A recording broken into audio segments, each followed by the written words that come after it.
If you've ever went on an interview and you're not sure if it went well or not, then you're gonna love this video. It's probably one of the biggest questions I get from my clients, right? Over the years, I'd ask them, hey, how do you think the interview went? And they're like, well, I'm not sure, or it was only supposed to be 30 minutes and it went an hour and a half. It must have went well. So if you've ever wondered, like, what do I need to do to have an effective interview? Or how do I know when I left if it was effective or not? Then this video is for you. If you want more content like this so that you can get the job and money you deserve in the marketplace, smash that subscribe button around here so you can stay up to date with all of our videos. And hey, let's get started. Number one, you have to have a good pitch, and it's broke down into 3 areas, and I'm going to go over them each with you quickly, right? So when you're starting that interview, likely the first thing they're going to ask you is, hey, tell me about yourself, right? The first thing I like to do is try to open it up with an icebreaker. It just kind of eases it. You're probably nervous. They're probably nervous, even you don't know it. So I like to say something like, hey, my name's Tim Madden. I'm a 20-year military veteran. I live in Tampa, Florida with my beautiful wife and son, and I love Florida because of warm weather, sunny beaches, and no state taxes.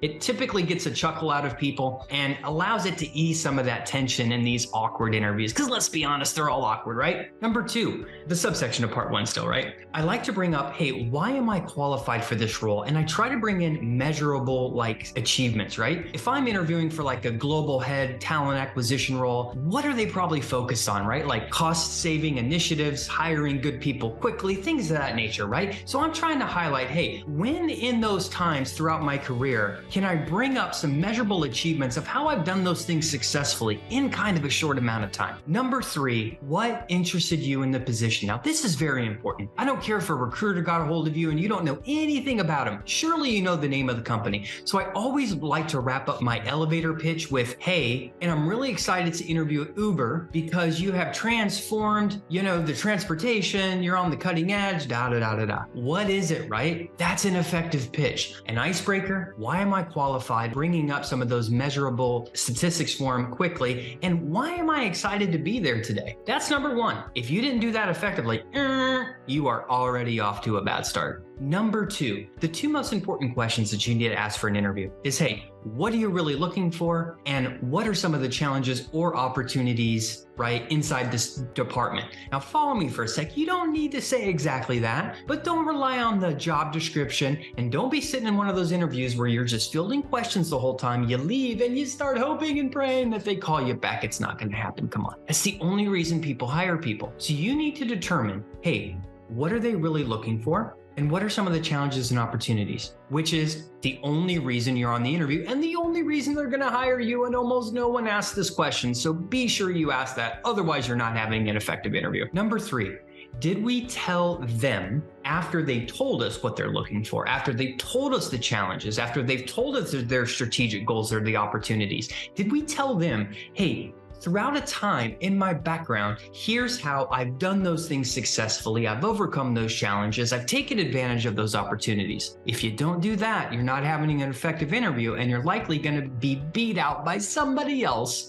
who has potentially less skills than you, but they can communicate more effectively. Don't let this happen to you. Number 4, when you're responding to these questions and other questions, do you use what we've coined here at ECU to be called the storytelling framework? Some people call it the STAR method, etc. But more importantly, when you're fielding questions, you're asking for a brief overview, you're asking for the challenges. Are you telling them, here's where I was when I did that, here's specifically who involved and specifically what I did to achieve that, reduce that, etc. And most importantly, the last part of it, which is, hey, what were the results? If you reduced turnover and here's who was involved, what was the result? How much did you reduce it by? Was it 1%? Did it get worse? Was it 30%? So try to think, hey, what are some numerical values? And if you get stumped, just say, after I made those changes, it had a very huge impact on the culture in a very positive way. At least wrap it up with some type of positive result every single time. Number 5, were you able to overcome overcome objections or concerns they have. It's gonna happen on every interview. They're gonna say, you come from a small company, you come from a big company, you don't have your degree, you don't have your advanced degree, you've never used this system, you get where I'm going, right? You're gonna have this on every single interview. Were you able to handle those? Were you able to say the right things, ask clarifying questions? Were you able to overcome some of those concerns that they have? If not, you did not have an effective interview. And number 6, did you lock down the next steps? A recent study on Indeed said that nearly 80% of job seekers that go on an interview that told they're going to be called back, they're moving on to the next round, never get a call. I know it's freaking crazy. Corporate America's crazy, which is why they need your help. My best advice, do not ever leave an interview without a next scheduled event. Now I'm going to go through a couple scenarios that might happen. If you're meeting with the recruiter, he says, hey, I got to check the hiring manager's schedule. I'm not sure. I'm interviewing more people. I don't know what it is, right? But let's play one scenario out. I'm likely to make more videos around this because I know it happens so often. But likely the most common one is the recruiter says he needs to get over the hiring manager and check their calendar. If this ever happens to you, let me make an example. Today's June 9th. It's a Monday. Hey, John, when do you think the hiring manager will get a hold of me? This week or next week? Let's say he says this week. Great. Do you think it'll be at the beginning of the week or the end of the week? He's likely to say, oh, probably by the end of the week. Got it. So he's going to get a hold of me by the end of the week. Hey, John, what I'd like to do is I want to send you a calendar invite for the end of day Friday, where in case I just haven't heard anything from him, at least me and you can follow up because you think I'm qualified. I know I'm qualified, and I know how busy you are recruiting all the candidates, and I know how busy that hiring manager is trying to grow the department and make it more efficient. Hey, so what time works for you at the end of the day? You must follow me. You must get a call scheduled at the end. You have to. It always has to be what's the next step? What's the next step? And more importantly, what's the next step? And what if I don't hear anything from that person?